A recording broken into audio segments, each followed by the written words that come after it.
Also is what it means to be Elizabeth Warren. I mean, you've written This Fight Is Our Fight, and it actually has been yours for decades. It goes back to your graduate school thesis, to your interest in bankruptcy and the rising numbers of bankruptcy, who it happens to and why this became something you were not only fascinated with, but something you wanted to solve. You created the Consumer Financial Protection Bureau. I'm curious, as we look forward, was the campaign of Hillary Clinton open to your ideas, since you were so connected with this?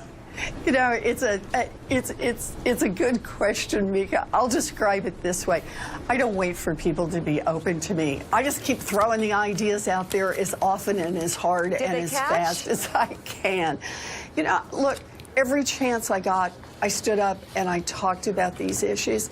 And because I think that's what we have to talk about. And I think that I truly do believe now this transcends party. I believe in my party. I think we fight on the right side, but it transcends party. We've got to reach out, working people. We got to take our government back. This book ends on what's actually a very hopeful note. It's about getting in the fight and how democracy makes a difference. You know, and think of the example just today, that how many times over the past 7 years have the Republicans in the House voted to repeal Obamacare, right? 60 plus times. How many times did Donald Trump say, on day one, we will repeal Obamacare, it will be gone? You know, you could run the video clips. The Senate is ready to go.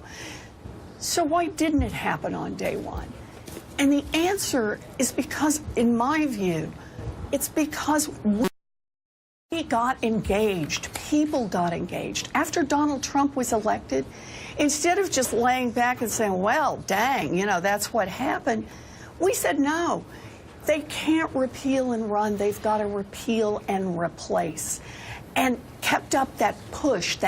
People showed up at town halls and made phone calls and signed emails and tweeted about it. People showed up. And the consequence of that is the Republicans, who are ready to throw the thing right out the window and leave the rest of us, you know, kind of holding a little begging bowl saying, gee, would you please give us just a little bit of health care? Instead of that, they had to put their plan out there. And when people saw it and people engaged around this country, the Republicans backed up. They can't get the votes among themselves. We still don't have enough Democratic votes to stop it in the House or the Senate. But what we have is we have millions of people across this country who are in the fight.